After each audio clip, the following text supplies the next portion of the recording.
Chapter 3 है, उस chapter का नाम क्या है? LPG, liberalisation, privatisation and globalisation.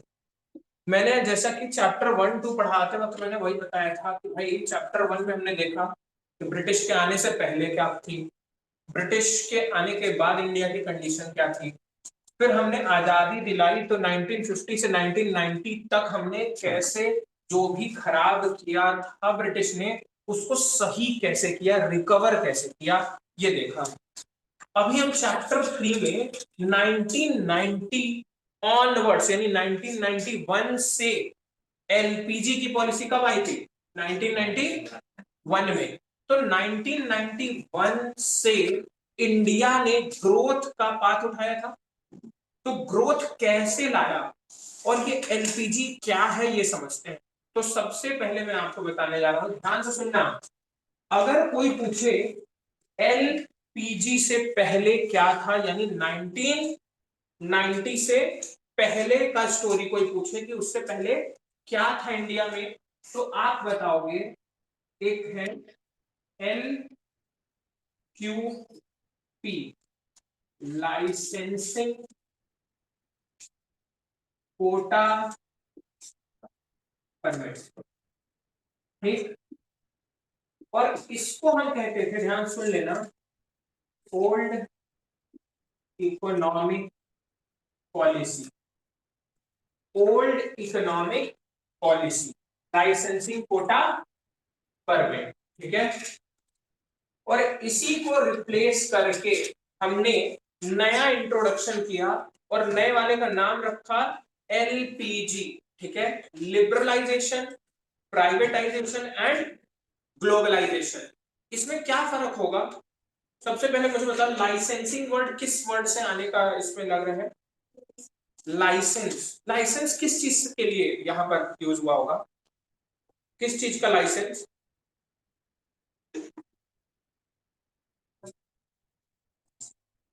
नहीं, नहीं। और सोचो,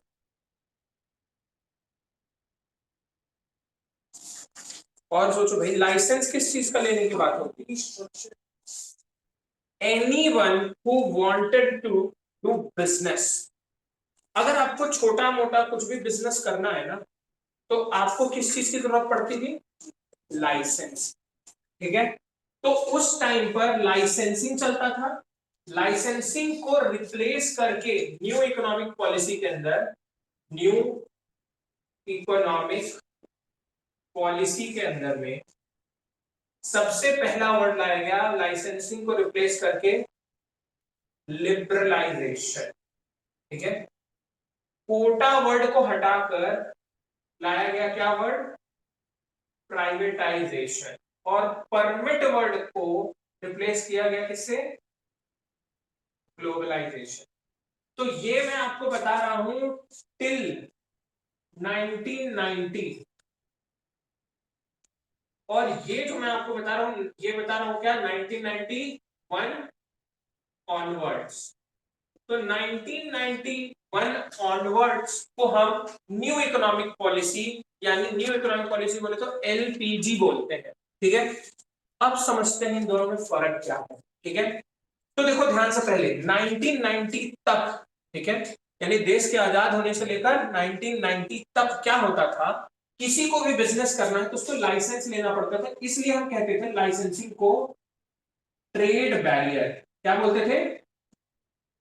ट्रेड बैरियर्स। लाइसेंसिंग के टाइम में ना दो ट्रेड बैरियर हुआ करते थे। एक को हमने कहा कि लाइसेंसिंग, ठीक है, यानी लाइसेंस लेना, ठीक है, एक लाइसेंस। और दूसरा एक दिक्कत होता था हैवी टैक्स। पहले तो लाइसेंस जल्दी मिलता ही नहीं था, ठीक। और गलती से आपको लाइसेंस ग्रांट भी कर दिया तो आपके बिजनेस पे इतना ज्यादा टैक्स लगता था कि आप अच्छा खासा प्रॉफिट मार्जिन कमा ही ना पाओ।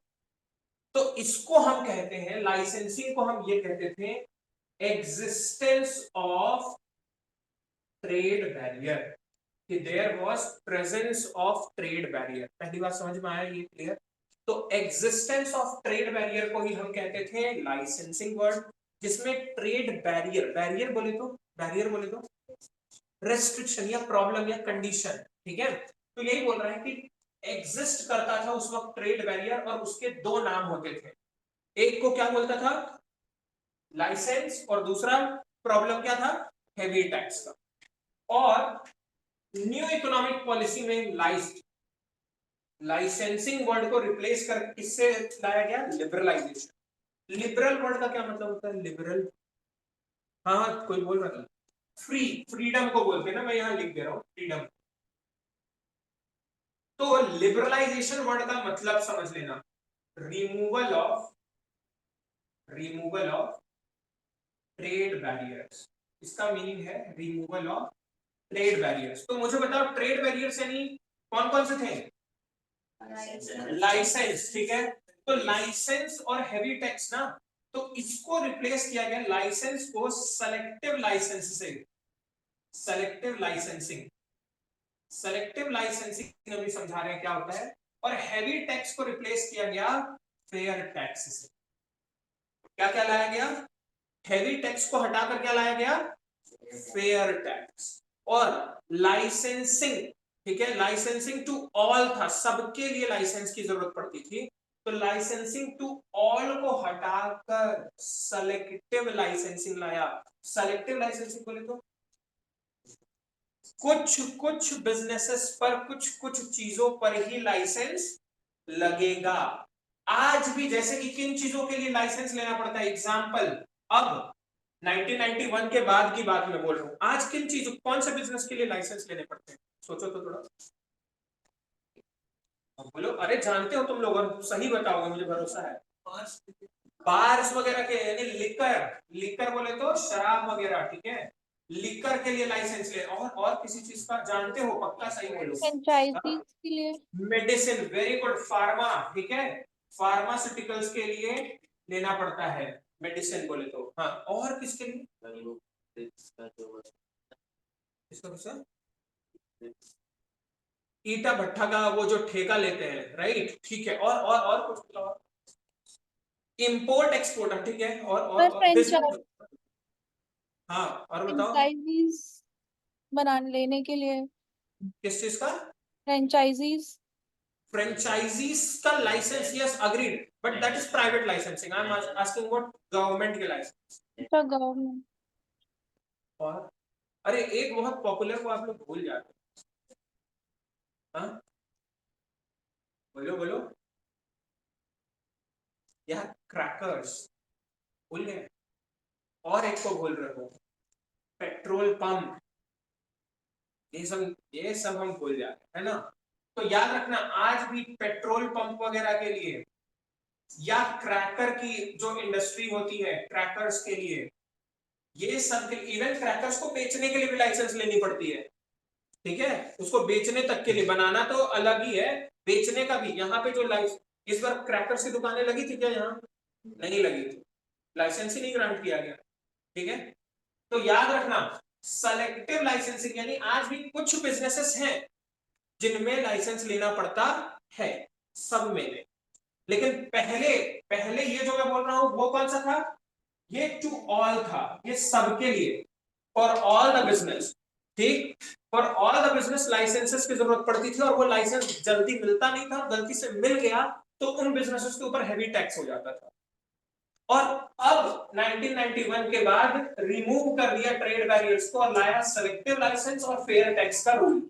तो सेलेक्टिव लाइसेंस में अब हर एक बिजनेस के लिए लाइसेंस की जरूरत नहीं होती, ठीक है, गिने चुने में जरूरत है, और वो इसलिए क्योंकि वहां रिस्क है थोड़ा, ठीक है।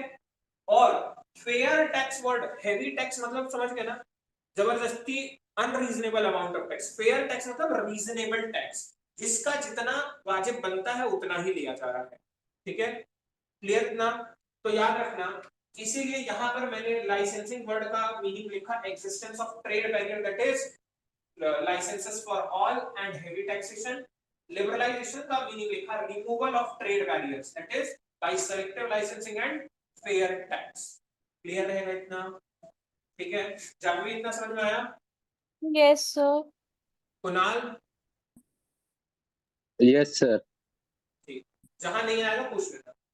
अब दूसरे वर्ड पे आते हैं, सुनना, कोटा वर्ड। कोटा, ध्यान सुनना, कोटा क्या होता है? कोटा, ये जिंदगी में एक बार आपको दिक्कत किया ही हो, कोटा वर्ड कहीं ना कहीं सुने होंगे, कहीं भी सुने हो तो बताओ किसी। हाँ बोलो बोलो। राशन कार्ड वाला कोटा, और भी रिजर्वेशन। अरे यार, एसटी एससी कोटा जिंदगी का सबसे बड़ा दिक्कत है, उसी से जॉब नहीं, उसी से मार्क्स नहीं, उसी से सब दिक्कत है ना, हो रहा है ना। तो कोटा वर्ड का हिंदी का वर्ड है, बट ये इंग्लिश में लाया गया। इस वर्ड का सिंपल मतलब होता है रिजर्वेशन। तो 1990 तक, ध्यान सुनना, 1990 तक रिजर्वेशन था ऑफ, ठीक है, रिजर्वेशन किस चीज का? ऑफ लार्ज इंडस्ट्रीज, ठीक है, लार्ज इंडस्ट्रीज बाय गवर्नमेंट, ठीक, मतलब बड़े बिजनेस, जो बड़े बड़े ऑपरेशंस करने वाले इंडस्ट्रीज हैं, उसका जो ओनरशिप था वो रिजर्व किसके पास था? गवर्नमेंट। उसमें प्राइवेट को घुसने का मौका ही नहीं दिया जाता था, ठीक है। तो याद रखना, कोटा मतलब रिजर्वेशन ऑफ लार्ज इंडस्ट्रीज या मेजर इंडस्ट्रीज, ठीक है, वो किसके पास था? गवर्नमेंट, ठीक है। तो ऐसे याद रखना, उस वक्त 17 मेजर इंडस्ट्रीज हुआ करती थी, बड़े बड़े काम करने वाले, ठीक है, वो रिजर्व थी गवर्नमेंट के नाम पर। फिर उसको धीरे धीरे कम करके 8 तक लाए, और आज करेंटली प्राइवेटाइज होके कितना बची है? 3, ठीक है। कौन कौन सी आज प्राइवेट हैंड्स में क्या क्या नहीं है? वेरी गुड, एक तो रेलवेज बचा है, और डिफेंस, वेरी गुड, डिफेंस बचा है, और एटॉमिक्स रिसर्च। बाकी हर जगह आज पोस्ट का क्या नहीं है? प्राइवेट पोस्ट है कि नहीं? पार्सल कुरियर वाले प्राइवेट है ना, पहले नहीं हुआ करते थे लेकिन अब है ना, ठीक। तो पोस्ट भी चला गया हाथ से, ठीक है। तो आज क्या प्राइवेट एयरलाइन या प्राइवेट वाटरवेज नहीं है क्या? है या नहीं है? आज भी है, पूरे ऑलमोस्ट प्राइवेट ही है, गवर्नमेंट का वहां ज्यादा कुछ नहीं है, ठीक है। तो वही चीज के लिए मैं बोल रहा हूँ। तो प्राइवेटाइजेशन वर्ड का मतलब ध्यान सुन लेना, इसका मीनिंग होता है transfer of ownership of PSUs, public sector undertaking, मतलब गवर्नमेंट का बिजनेस, ठीक है, to private individual.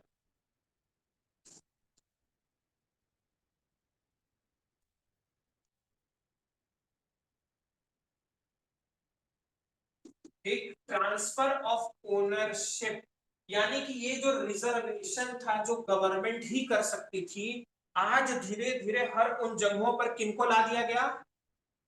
Private sector को। तो इसी को धीरे धीरे कट डाउन करना, कम करने को हम क्या प्रोसेस कहते हैं? प्राइवेटाइजेशन, ठीक है, याद रखना। प्राइवेटाइजेशन में ना 2 वर्ड का यूज होता है, उसको मैं अलग से लिख रहा हूं ना, 2 वर्ड अलग से, ध्यान सुनना, इसी से जुड़ा है ये। एक वर्ड है डिसइन्वेस्टमेंट, और एक वर्ड है सिक यूनिट। सिक यूनिट, सिक यूनिट और डिसइन्वेस्टमेंट, प्लीज इसको शॉर्ट में लिख लो, ठीक है, ठीक है, शॉर्ट में एक साइड में कहीं लिख लेना इन 2 वर्ड्स को, ठीक है, एग्जाम में कई बार पूछा जाएगा आपसे। सिक यूनिट और डिसइन्वेस्टमेंट। डिसइन्वेस्टमेंट वर्ड का मतलब होता है सेलिंग ऑफ द शेयर्स और ownership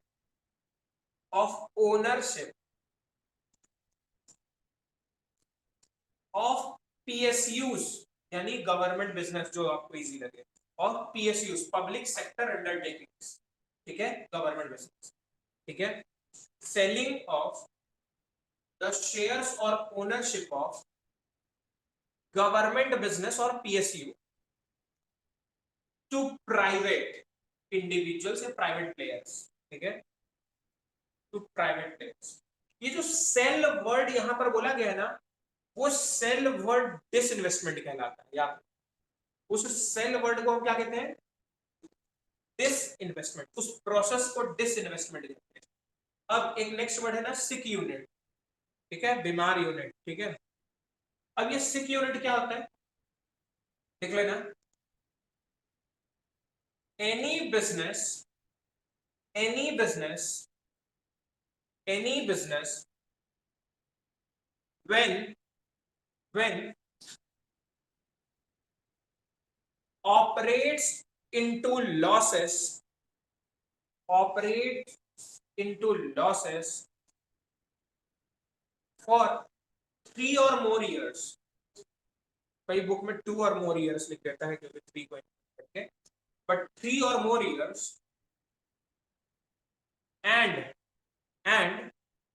does not have any chance, and does not have any chance of its revival, of its revival, of its revival। Revival word को bracket में करके लिख लेना, ठीक है। कमिंग बैक इनटू प्रॉफिट, इस revival word का मतलब है कमिंग बैक इनटू प्रॉफिट। मतलब कोई बिजनेस अगर 3 या उससे ज्यादा साल लॉस में चल गए और आगे आने वाले टाइम में हमें लग भी नहीं रहा है कि ये दोबारा प्रॉफिट में आ भी सकता है, तो उसको हम डिक्लेयर क्या कर देते हैं? सिक यूनिट, कि यार ये बीमार हो चुका है, ये ठीक नहीं होगा, ठीक है। और ऐसे ही सिक यूनिट को हम बेच किसको देते हैं? प्राइवेट।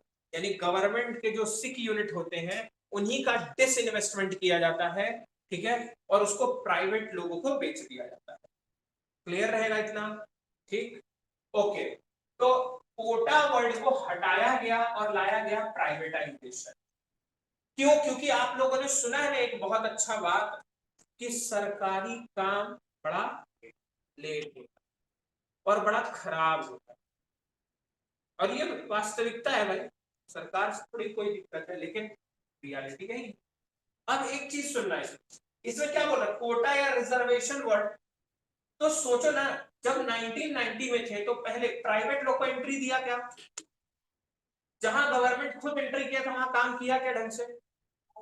तो हम चाह रहे थे कि अंग्रेज बर्बाद करके गए तो हम आबाद करेंगे ढंग से, रख किसको दिया? नालायक लोगों को, स्लो एंड स्पीडी वाले, ठीक है। तो धीरे धीरे लगे हुए थे तो तब तक कुछ स्टेबल कर पाए, ठीक है। लेकिन फिर हमें ग्रोथ चाहिए था, तो अब हम समझ गए कि इनके अगर स्पीड से चले तो हो गया 200 साल हुकूमत की, 200 साल सही कर देंगे, ठीक है। इसलिए इनको हटा दिया गया और फिर किसको बुलाया गया? प्राइवेट लोगों को, कि भैया ये काम थोड़ा स्पीड से करो, ठीक है। अब आते हैं तीसरे वर्ड, परमिट। परमिट बोले तो परमिशन, राइट। तो यहां पर था restriction on movement, movement of दो चीज, men and material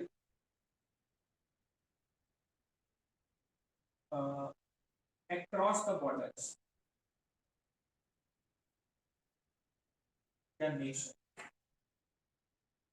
मतलब उस वक्त तक, मतलब 1990 तक, ये ज्यादा फॉरेन में जाकर कमाना, रहना, घूमना नहीं हो पाता था।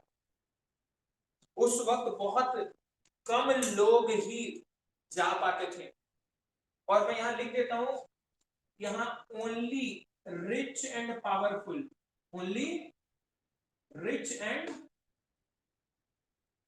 पावरफुल पीपल, ठीक है, यही यही लोग बस इंटरनेशनल मूवमेंट कर पाते। बाकी लोग बाहर विदेश विदेश जाकर वहां कमाना, रहना, बसना नहीं हो पाता था 1990 तक। 1991 ऑनवर्ड्स ग्लोबलाइजेशन का कंसेप्ट लाया और इसको हम कहते हैं integration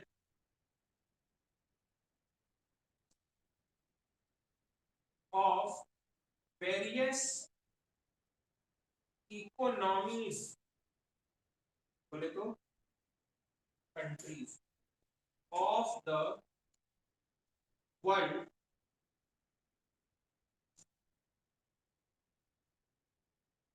in order to have free flow of men and material across the borders या nation। ठीक, तो ग्लोबलाइजेशन में हमने क्या कर दिया, ये जो रेस्ट्रिक्शंस थे उसको हमने ब्रेक कर दिया और इसको इजी कर दिया। हमने क्या किया, यहां तक ना क्लोज्ड इकोनॉमी हुआ करती थी। कैसी? Closed economy. और हमने यहां पर उसको कैसी इकोनॉमी बनाया? Open economy. यानी आज कोई भी इंसान कहीं भी जाकर रह सकता है, कमा सकता है और खा सकता है। कोई रेस्ट्रिक्शन है क्या? अब आप कहोगे सर इसके लिए तो वीजा पासपोर्ट चाहिए होता है। बेटा वो कोई रेस्ट्रिक्शन नहीं, उसको बनवाने में कोई आपको मारेगा पीटेगा नहीं, रोक टोक नहीं करेगा। दैट इज मियर फॉर्मेलिटी, कि पता रहे कि हमारे कितने लोग कहाँ हैं। क्या पता यहाँ वाली हरकतें बाहर कर दी हमारे देश की इज्जत खत्म। उन लोगों के ऊपर थोड़ा है नहीं, वो सुन लेते हैं कि यूएस वाले भिखारी भी वो ऑडी जगुआर में भीख मांगते, क्या पता वो चले जाए भीख मांगने, तो वहां जाकर और स्टेटस खराब कर देंगे। इसलिए that is visa passport basic formality है, वो कोई रिस्ट्रिक्शन नहीं है। ठीक है, और वो होना जरूरी है, नहीं तो बहुत गड़बड़ हो जाएगा। ठीक है, पता चल जाएगा कि India is not so educated sir.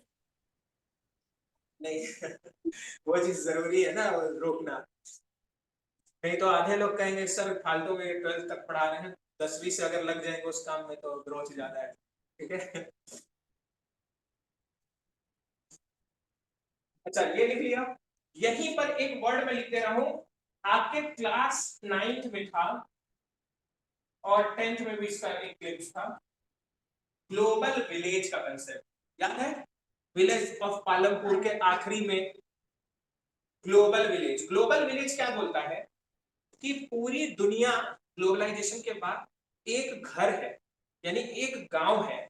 उस गांव में कोई भी, गांव में होता है ना कि कोई भी कहीं भी कुछ भी जाकर काम करके कमा के खाना वाना कर सकता है।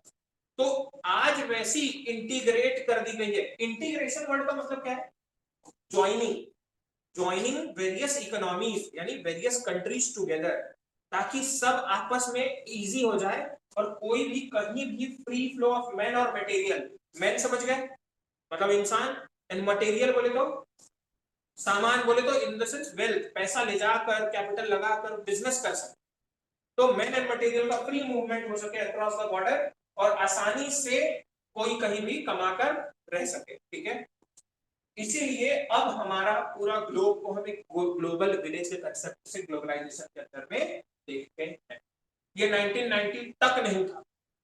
ठीक है, बहुत रेस्ट्रिक्टेड मूवमेंट हो पाती थी मैन एंड मटेरियल की, बहुत कम हद तक। ठीक है, और अब वो आसानी से हो पाती है। क्लियर रहेगा इतना बात? रानी आ रहा है समझ में? हाँ आरुष आ रहा है, जा रहा है? ओके, निशांत आ रहा है ना? दीक्षा, अपनी इच्छा बस यही दिखा है, स्क्रीन टच कर सोचती बेचारी कुछ तरीके से तो कर लेती है। ये प्लीज याद रखना। जानते हो ये मैं क्यों बताया? इतना डिटेल क्या आपके एग्जाम में आएगा, लेकिन अभी मैं आपको दिखाऊंगा ये आपको थियरी को याद कराने में कितना हेल्पफुल। मैं मेन उस चीज के लिए इसको पूरा अच्छे से समझाया, क्योंकि तब मैं बार बार बोलूंगा कि आपको किस तरह कब हुआ कैसे हुआ वो सब अब नहीं, ठीक है। बढ़े आगे अभी। अब चैप्टर का एक एक हेडिंग टू हेडिंग जा रहे हैं। चैप्टर 3 इंडियन इकोनॉमी वाला जो एलपीजी का था, देखो इसमें एक टॉपिक दिया है और टॉपिक का नाम दिया है reason for economic reform. Economic reform ये क्या है? इकोनॉमिक रिफॉर्म, इधर तो कोई इधर, hello, economic policy, economic policy old से न्यू किया, यानी दिस इज कॉल्ड रिफॉर्म। और इकोनॉमिक पॉलिसी का रिफॉर्मेशन क्यों जरूरी था कि हम ओल्ड इकोनॉमिक पॉलिसी को न्यू इकोनॉमिक पॉलिसी से बदलें? क्लियर? तो ये पहला टॉपिक बोल रहा है रीजन फॉर इकोनॉमिक रिफॉर्म। इसका मतलब है what was the reason behind या व्हाट वर द कॉजेस या सिचुएशन व्हिच लेड टू कि हम ओल्ड को रिप्लेस करके न्यू ला दें। ठीक है, हमने एलक्यूपी को क्यों हटाया, एलपीजी को क्यों लाया, वो पढ़ने जा रहे हैं। पहला reason, poor performance of public sector. यानी क्या बोल रहा है ये, इसमें से कौन सा तो आप उठाओगे, कौन सा पॉइंट? एलपीजी है, प्राइवेटाइजेशन, वेरी गुड। ये जो कोटा दे दिए थे इनको, ये अपना ही समझ के बैठ गए थे, काम ही नहीं कर रहे थे। तो poor performance of public sector, ठीक है, poor performance of public sector, यानी कि गवर्नमेंट के जो पीएसयूज थे इतने लॉसेस कर रहे थे कि भाई दोबारा इंडिया उधार में चली गई। ठीक है, इसलिए उसको बचाने के लिए जरूरी था कि अब ओल्ड वाला सिस्टम हटाएं, इनको हटाएं और कुछ नया करें। ठीक, पहला रीजन समझ में आया। दूसरा चीज, डेफिसिट बीओपी। अब ये क्या था बीओपी? एक पूरा चैप्टर है मैक्रो इकोनॉमिक्स का, लास्ट चैप्टर, उसको हम खुद डिटेल में पढ़ेंगे। अभी ऐसे समझो, हमारी इंडिया जब फॉरेन से कोई भी ट्रांजेक्शन करती है तो उसका आना, उसका पैसा का आना और पैसे का जाना को हम क्या कहते हैं? BOP, balance of payment. मतलब कितना पैसा आया और कितना गया, उसको काट कर कितना नेट बैलेंस बचा उस पेमेंट का, दैट इज कॉल्ड बीओपी। और हमारा नेगेटिव होते जा रहा था। डेफिसिट मतलब नेगेटिव, हम मतलब इनफ्लो कम हो रहा था पैसे का और आउटफ्लो खूब हो गया था। तो हमारा बीओपी नेगेटिव डेफिसिट हो चुका था, तो उसको सही करने के लिए जरूरी था अब कुछ नया करना, नहीं तो और डेप्थ में चले जाते। ठीक है, थर्ड रीजन उसमें बोल रहा है इन्फ्लेशनरी प्रेशर। बोले तो महंगाई बहुत ज्यादा बढ़ गई। ठीक है, तो महंगाई को कंट्रोल में लाने के लिए हमें जरूरी था कि अब हम क्या करें, ग्लोबलाइजेशन का कंसेप्ट अपनाएं। ठीक है, ताकि हम भी फ्री ट्रेड कर पाए, तब तो हम बाहर से कमा भी पाएंगे। ठीक है, फिर उसके बाद हमारा फॉरेन एक्सचेंज रिजर्व जो आरबीआई मेंटेन करता है, याद रखना, इसको भी हम डिटेल में पढ़ेंगे money and banking chapter macro economics में खूब डिटेल। फॉरेन एक्सचेंज का रिजर्व आरबीआई मेंटेन करके रखता है। उस वक्त वो रिजर्व बहुत गिर गए, ना के बराबर हो गए ऑलमोस्ट। ठीक है, मैं आपको एक कहानी बताऊंगा किसी दिन, कोई नोट करके रख लेना, पूछना। चंद्रशेखर गवर्नमेंट से जुड़ा एक मैं बात बताऊंगा। इंडिया जब वापस से लोन, मतलब फॉरेन में इतना ज्यादा लोन ले ली थी ना कि ऑलमोस्ट तबाह होने वाली, तब जाकर मनमोहन सिंह की सरकार ने बचाया इंडिया को वापस, वरना फिर गुलामी में आ जाता, क्योंकि उधार इतना खा के बैठे, चुका पा नहीं रहे। अब वो जो बोलेंगे वो करना पड़ जाता। तो उस वक्त गवर्नमेंट बनी चंद्रशेखर कमिटी, उसने बचाया इंडिया को। ठीक है, और दोबारा मोदी जी की सरकार में भी कितना, आई एम नॉट श्योर, ठीक है, 29,000 कितना करोड़ का ये बता रहे हैं कि लोन ले चुके हैं हम फॉरेन से। ठीक है, तो वापस से वो गड़बड़ हो सकती है इसलिए। अच्छा, नेक्स्ट है, और क्या रीजन था? ह्यूज बर्डन ऑफ डेब्ट। वही मैंने बताया कि उधार इतना ज्यादा था कि उसको चुकाने के लिए हमें पैसे कमाने पड़ेंगे, और कमाने के लिए हम इंडिया के अंदर कमा नहीं पा रहे थे, तो अब हमें ग्लोबली जाना पड़ेगा, तब जाकर हम कमा पाएंगे। एंड लास्ट वाला है इनएफिशिएंट मैनेजमेंट। इनएफिशिएंट मैनेजमेंट मतलब गवर्नमेंट सही तरीके से मैनेजमेंट संभाल नहीं पा रही थी इंडिया का, इकोनॉमिक मैनेजमेंट सही से नहीं कर पा रही, इसलिए जरूरी था कि अब हमारे को एलक्यूपी को तोड़कर एलपीजी रिप्लेस करें। ठीक है, तब जाकर हमारे प्रॉब्लम सॉल्व होंगे। क्लियर इतना? अब ध्यान सुनना, तो अभी ये पहले बोला कि न्यू इकोनॉमिक रिफॉर्म यानी न्यू इकोनॉमिक पॉलिसी लाना क्यों था, और फिर टॉपिक होता है start the new economic policy 1991। ठीक है, तो 1991 में जुलाई में आया था। जुलाई मतलब अगर याद रखना होगा तो कैसे याद रखोगे, 50-50, 1991 के 50-50, 6 महीने जुलाई से सेकेंड हाफ से शुरू हो गया था, है नहीं? तो सेकेंड हाफ से इसकी शुरुआत हुई। ठीक है, और देखो इसकी शुरुआत में और एग्जाम में यहां से क्वेश्चन ऐसे पूछता है, देखो क्या किया है उसमें, बोला स्टेबिलिटी मेजर भी लिया गया और स्ट्रक्चरल रिफॉर्म का मेजर भी लिया गया। ठीक है, स्टेबिलिटी मेजर और स्ट्रक्चरल रिफॉर्म का। ठीक है, अब इसके अंदर में देखो उसी के जस्ट नीचे लिख रहा है main policy of new economic policy. अच्छा, एलपीजी को एक तो एलपीजी के नाम से जानते हैं, मेन पॉलिसी या component of new economic policy या ingredients of new economic policy, ये तीनों चारों नाम। अगर न्यू इकोनॉमिक पॉलिसी कहीं से भी पूछ रहा है तो डायरेक्टली इनडायरेक्टली वो क्या पूछ रहा है, एलपीजी ही पूछ रहा है। याद रखो एग्जाम में हर बार आया। ठीक है, सुनना, अब ये क्या बोल रहे हैं कि न्यू इकोनॉमिक पॉलिसी लाए ना, तो इसके अंदर में उन्होंने दो पार्ट, एक स्टेबिलिटी का पार्ट लाया और एक रिफॉर्म का। स्टेबिलिटी मतलब जो अभी गवर्नमेंट ने, अब देखो ब्रिटिश ने जो खराब किया था स्टेबिलिटी के पार्ट में, गवर्नमेंट ने सही किया। जो गवर्नमेंट खराब की है उसको स्टेबल करना होगा पहले, तो जो चीजें खराब हुई है उनको स्टेबल करना। और स्ट्रक्चरल रिफॉर्म मतलब बाकी चीजों को बढ़ाना है, जो ठीक ठाक है उनको और अच्छा लेकर बनाना है, उसका स्ट्रक्चर और इंप्रूव कर देना, उसको ग्रोथ। ठीक है, अब देखो इसमें स्टेबिलिटी, अभी हमने इतने रीजन देखे, उसमें एक रीजन देखो मैंने बताया था बीओपी नेगेटिव में था, मतलब स्टेबल था क्या, तो वहां कौन सा मेजर लगाना होगा हमें, स्टेबिलिटी के मेजर, यानी बीओपी को पहले एक लेवल तक सही करना पड़ेगा, इक्वल करना पड़ेगा। फिर दूसरा वाला बोल रहे हैं इन्फ्लेशन क्या हमारे कंट्रोल में था, नहीं, बहुत ज्यादा हो चुका था, तो उसको कंट्रोल में लाना पड़ेगा, तब तो जाके इकोनॉमी स्टेबल होगी। तो स्टेबिलिटी के मेजर में बीओपी यानी इन्फ्लेशन पे कंट्रोल लाना। और स्ट्रक्चरल रिफॉर्म के अंदर में देखो क्या बोल रहा है इसने, ये बोल रहे हैं कि एफिशिएंसी खराब हो गई थी, एफिशिएंसी हमारे मैनेजमेंट, इनएफिशिएंट मैनेजमेंट हो गया था, अब एफिशिएंट मैनेजमेंट प्राइवेट लोग अच्छे से मैनेज करेंगे, तो वो लाना होगा। ठीक है, और ये इंक्रीज इन इंटरनेशनल कॉम्पिटिटिवनेस, कहने का मतलब अभी हमने ये देखा था ना कि इसके अंदर में फॉरेन एक्सचेंज का बर्डन और ये रिजर्व और फॉरेन लोन का बर्डन, ये दोनों भी तो हमारे ऊपर बहुत ज्यादा हो रहा था। तो इसको हम तब कर पाएंगे जब हम फॉरेन से ट्रेड करें और उनके पैसे कमाएं, जब हम कमा पाएंगे तब तो वो उधार चुका पाएंगे। ठीक है, तो ये चीज के लिए स्ट्रक्चरल रिफॉर्म्स लाने हैं। हम ऐसा ही नहीं बोल रहे कि एलपीजी का पॉलिसी बना दिया और हो गया।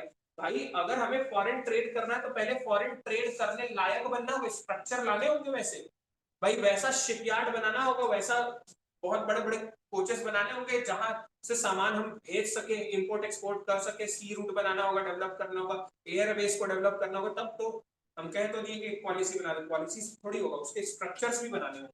ठीक है, तो अब एलपीजी के बारे में यहाँ बहुत सारा चीज दिया गया है। ठीक है, एलपीजी का डिटेल आप पढ़ोगे। ठीक है, एलपीजी का क्या क्या फायदा हुआ, तो पहले लिबरलाइजेशन के अंदर में इसने क्या बोला है कि कई सारे रिफॉर्म्स हुए, कुछ इंडस्ट्री को फायदा हुआ, कुछ फाइनेंस के सेक्टर को, कुछ टैक्स में बदलाव आए, कुछ ट्रेड की पॉलिसी में हुआ, कुछ फॉरेन एक्सचेंज में चेंज आया। तो वो आप रीडिंग मारोगे क्या क्या है। ठीक है, फिर प्राइवेटाइजेशन को इसी तरीके से दिया है, उसके अंदर में मैंने ऑलरेडी बता दिया है, उसमें एक येलो वाला बॉक्स है उसको आप रीड मार के देख लेना। ठीक है, एंड देन कम्स ग्लोबलाइजेशन, और एग्जाम में ग्लोबलाइजेशन से बहुत क्वेश्चन आया हुआ है, सुन लेना। और ग्लोबलाइजेशन से क्या क्वेश्चन आया है, सबसे पहले ये देखो, एक चीज वहां पर दिया positive and negative trait of globalisation, दिखा टॉपिक को, ठीक, और उसमें नीचे दिया अगेंस्ट ग्लोबलाइजेशन का टॉपिक, देखा, उसको इंपॉर्टेंट माना, अगेंस्ट ग्लोबलाइजेशन। कई बार क्वेश्चन ये पूछा गया कि भाई ग्लोबलाइजेशन लाया गया, क्या ये अच्छा था या बुरा था, या बुरा था तो कैसे बुरा था, ज्यादा ये पूछा गया। बताओ तो ग्लोबलाइजेशन का क्या डीमेरिट हुआ होगा, यानी क्या नेगेटिव पड़ा होगा, बताना थोड़ा।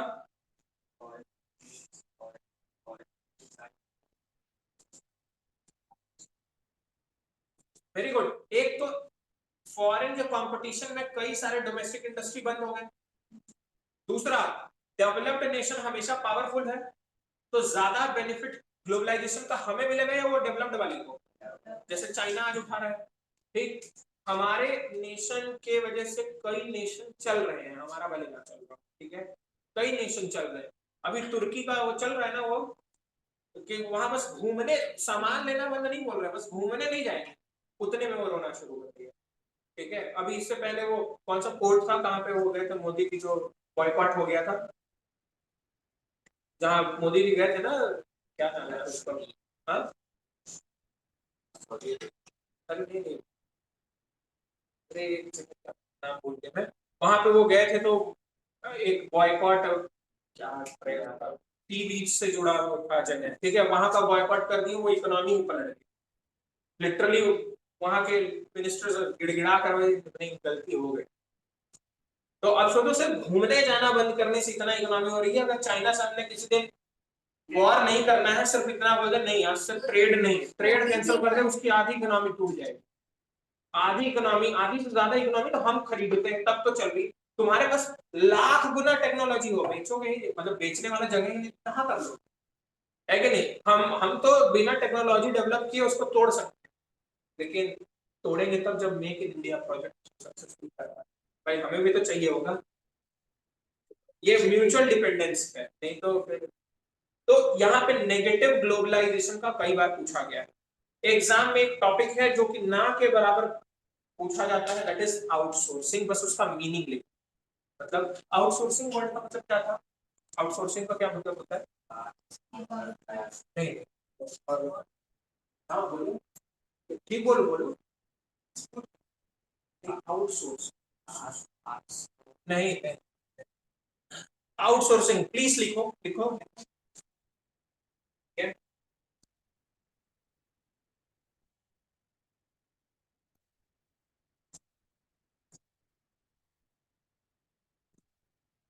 इसमें आपका आउटसोर्सिंग का जाएगा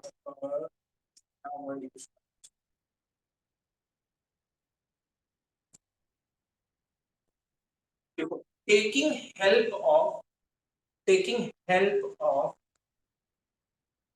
थर्ड पार्टी और आउटसाइडर, थर्ड पार्टी और आउटसाइडर, ठीक है,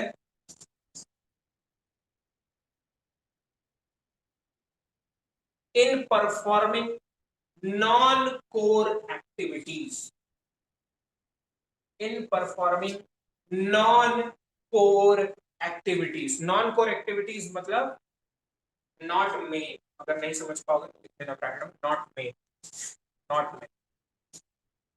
अब एक बात बताओ, सुनना, जैसे अभी बच्चे लोग का रिजल्ट अच्छा आया तो मेरे को क्या करना था, पैम्पलेट होर्डिंग्स बनवानी थी पूरी, तो वो मैं क्या किया, यहाँ पर एक आरके फ्लेक्स करके शॉप है, मैंने उनको क्या कर दिया, आउटसोर्स कर। आप मेरे बिहाफ पर वो सब जो पीछे बैनर वैनर दिख रहे हैं आप बनाकर दोगे, ठीक है? तो मैंने मेरा एक side work, not main work, ठीक है, side work, non core work किसी और से करवा लिया, थर्ड पार्टी से करा लिया, दैट इज कॉल्ड। जैसे आप लोगों को लाने छोड़ने के लिए कई यहाँ गाड़ियां चलती, वो गाड़ी हमारी नहीं है, हमने किसी को आउटसोर्स करके रखा। क्लियर रहेगा? आउटसोर्सिंग में दो छोटे टर्म्स लिख लो, दो छोटे टर्म्स, ठीक है, BPO, BPO, business process outsourcing, business process outsourcing, और KPO, KPO, knowledge process outsourcing, knowledge process outsourcing, knowledge process outsourcing, ठीक है? आपको एक बहुत बड़ी चीज बता देता हूँ आज, ध्यान सुनना। इंडिया में ऑलमोस्ट नंबर वन पे, ऑलमोस्ट, ठीक है, आती है आउटसोर्सिंग के मामले, खासकर बीपीओ। सबसे ज्यादा कॉल सेंटर्स इंडिया में जितने भी ये कस्टमर सपोर्ट वाले हैं ना, भले वो फॉरेन के हो, लेकिन सारे कॉल सेंटर्स कहाँ पे ऑपरेट होते हैं? इंडिया। क्यों?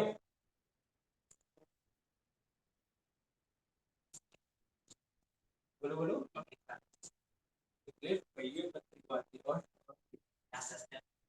Very good. यहाँ सस्ते में काम करने के लिए बहुत आबादी पड़ी हुई है या नहीं? इसलिए वो लोग आउटसोर्स कर देते हैं, हमारे यहाँ को बहुत सस्ता पड़ता है वही काम।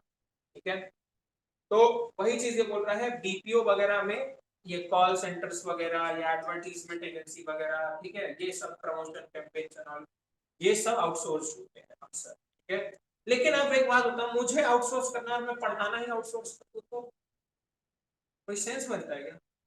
भाई मेरा मेजर काम ही वही है और मैं वो आउटसोर्स थर्ड पार्टी नहीं। तो यूजुअली जो हम आउटसोर्स करते हैं वो हमारा नॉन कोर एक्टिविटी होता है। क्लियर रहेगा? समझ में आया इतना? चलो, तो आज के लिए हम इतना रखेंगे।